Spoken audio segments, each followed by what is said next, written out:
दोस्तों, क्या हाल चाल। वीडियो शुरू करने से पहले एक लाइक जरूर कर। तोशु ग्राहकों का धन्यवाद करता है और उनसे कहता है कि अगर उन्हें सेवा पसंद आई हो तो टिप दें। ग्राहक उसे टिप देते हैं।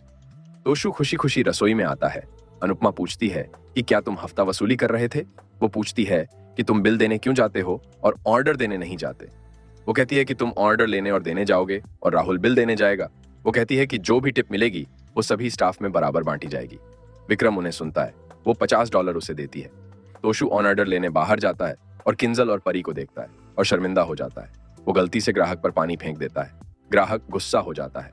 अनुपमा ग्राहक से माफी मांगती है और उसे कॉम्प्लीमेंट्री जलेबी और अन्य मिठाइयां देती है। राहुल दूसरे वेटर से कहता है कि देखो वो कैसे माफी मांग रही है। परी और किंजल बाहर आते हैं। तोशु कहता है कि वो ये नौकरी अपनी माँ की मदद करने के लिए कर रहा है क्योंकि एक वेटर नहीं आया है। परी तोशु से कहती है कि वेटर का काम करने में शर्म महसूस न करें और कहती है कि वो अपने दोस्तों को बताएगी कि कोई काम छोटा नहीं होता। किंजल अनुपमा से तोशु को निकालने के लिए कहती है और कहती है कि रेस्टोरेंट को ये पेशकश नहीं करनी चाहिए। अनुपमा कहती है कि अगर वो अच्छा काम नहीं करेगा तो मैं उसे निकाल दूंगी। तोशु अनुपमा के अहंकार को तोड़ने की सोचता है। वनराज घर आता है और बा से अपनी शंका साझा करता है। बा चिंतित हो जाती है।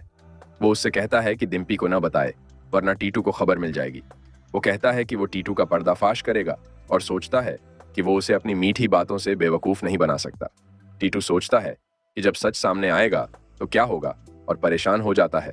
कुछ मेहमान अनुपमा से मिलने रेस्टोरेंट आते हैं और उसके खाने की तारीफ करते हैं। महिला कहती है कि उसने उसके चैनल को सब्सक्राइब किया है और इस बारे में दूसरों को भी बताया है। आदमी कहता है कि हम आपके बड़े प्रशंसक हैं। अनुपमा कहती है कि अब मुझे पता है कि एक सेलिब्रिटी कैसा महसूस करता है। अनुपमा कहती है कि ये एक बड़ी बात है और अपने सेलिब्रिटी के लिए समय निकालकर प्रार्थना करना दिल की बात है। वो सभी प्रशंसकों का धन्यवाद करती है और सभी के लिए प्रार्थना करती है। एक महिला कहती है कि वो उससे प्रेरित होकर कुछ करना चाहती है। अनुपमा उससे कहती है कि उसे करना चाहिए और कहती है कि हो सकता है कि पहली बार में सफल ना हो, लेकिन प्रयास करते रहना चाहिए और कभी हार नहीं माननी चाहिए। यशदीप वहां आता है और उससे कहता है कि उसका भी तोहफा स्वीकार करे। अनुपमा कांच के बॉक्स में ट्रॉफी देखती है। वो कहता है कि उसने इसे लाया है ताकि ये सभी को प्रेरित करे। अनुपमा ट्रॉफी उठाती है और उसे टेबल पर रखती है। अनुपमा का गाना बजता है। यशदीप पूछता है कि आपको कैसा लग रहा है। अनुपमा कहती है कि उसे अच्छा लग रहा है और वो अपनी नजरें इससे हटा नहीं सकती। यशदीप कहता है कि तुम्हें ये करने का पूरा हक है। अनुपमा कहती है कि मैं इसे निहारूंगी और फिर ग्राहक जाएंगे। वो तोशु को देखती है और यशदीप से कहती है कि वो कोई गलती नहीं करेगी और न ही दूसरों को गलती करने देगी। वो ट्रॉफी की कसम खाती है। बाबूजी बा से कहते हैं कि आपने कहा था कि आप अपने सारे गहने डिम्पी को देंगी और बताते हैं कि उन्होंने गहने गुप्त लॉकर में पाए। बा कहती है कि ये मेरा स्त्रीधन है और मैं इसे डिम्पी को नहीं दूंगी। वो कहती है कि उसे टीटू पर विश्वास नहीं है और वनराज को भी नहीं। टीटू वहां आता है और बा को एक शॉपिंग बैग देता है। वनराज पूछता है कि क्या उसने मिठाई लाई है।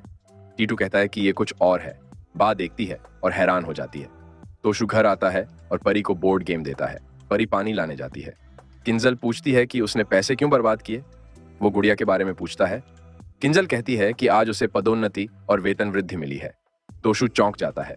परी वहां आती है और तोशु को पानी देती है। वो गुड़िया लेती है और बोर्ड गेम को टेबल पर छोड़ देती है। वो परेशान हो जाता है और किंजल से कहता है कि वो बहुत खुश है क्योंकि उसने जीत हासिल की है और उसने इसे खो दिया है। वो कहता है कि तुम बिजनेस सूट पहनती हो और काम पर जाती हो और मैं वेटर के कपड़े पहनता हूँ। किंजल और तोशु में बहस होती है। किंजल कहती है कि वो कड़ी मेहनत करेगी और शीर्ष पद पर पहुंचेगी। वो उससे इंतजार करने और देखने के लिए कहती है। तोशु कहता है कि वो स्पाइस और चटनी के सामने एक और बड़ा रेस्टोरेंट खोलेगा। दोस्तों, इसके बाद हमें प्रीकैप में दिखाया जाता है। अनुपमा कहती है कि ये ट्रॉफी सभी महिलाओं की पहचान है। कुछ पत्रकार और लोग रेस्टोरेंट में आते हैं और अनुपमा का अपमान करते हैं। यशदीप अनुपमा को दोष देता है। वनराज कहता है कि मैंने कहा था कि वो सफलता को संभाल नहीं सकती। उसे रेस्टोरेंट से बाहर निकाल दिया जाता है। दोस्तों, अगर आपको ये वीडियो पसंद आया हो तो एक लाइक जरूर करें और आप आज की इस अपडेट के बारे में क्या सोचते हैं, अपनी राय हमें कमेंट करके जरूर बताएं।